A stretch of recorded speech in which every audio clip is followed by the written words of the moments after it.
I used to work at Blockbuster Video because I'm 130 years old.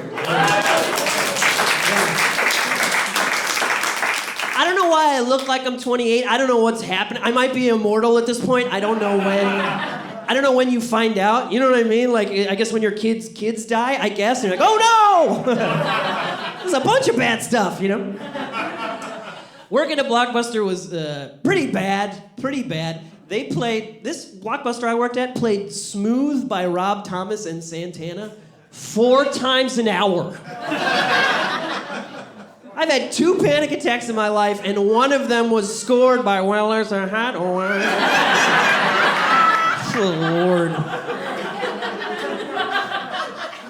It's 4 times an hour. That means if I've been at work at 3 hours, I've heard that song 12 times. That is assault. That is lawfully not... Rob Thomas didn't listen to that song 12 times.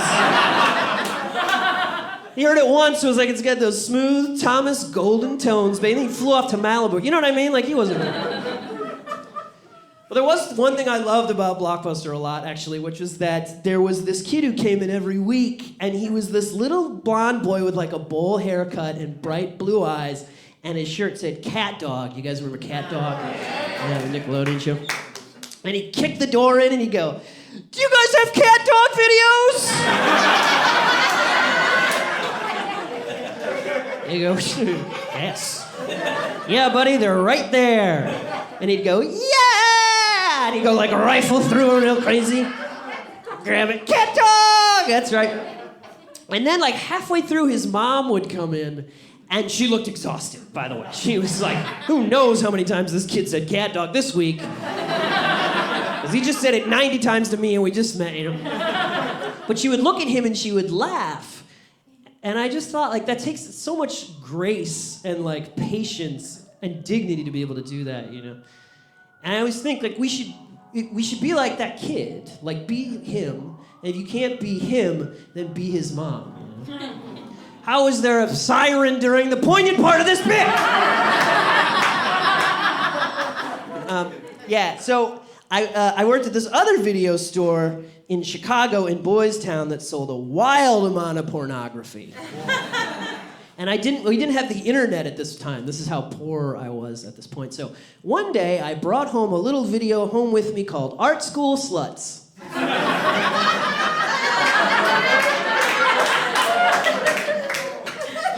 Which that tells you my taste. And I stand behind that, you know.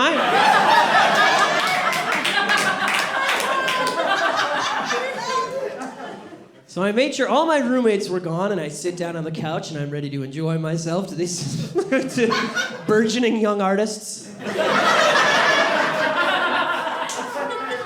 And then there's a car out here, and I looked out the window, and I'm like, oh, it's a van, and they were playing this song super loud. Oh, what a night.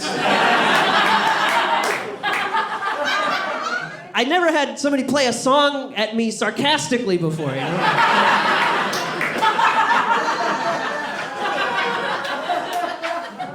So, the other thing about this, so this video store rented all this porn, and my favorite one was this video called Romans.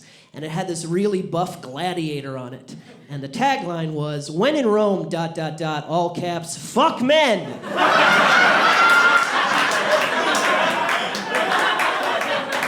Yeah, which is just great vacation advice. That's all that is.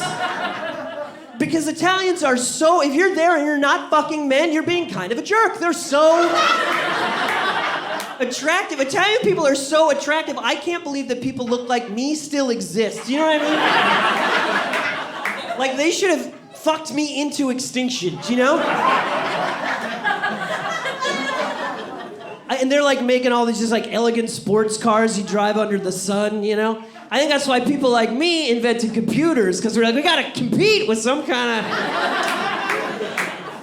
keeps people inside and makes them pale and equal, you know? But so this video, Romans, I hope there are sequels to it. Do you know what I mean? Like, I hope there's like just a hot guy in a farm.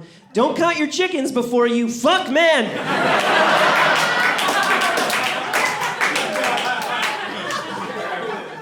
Hot guy at a lemonade stand. When life gives you lemons, Fuck me!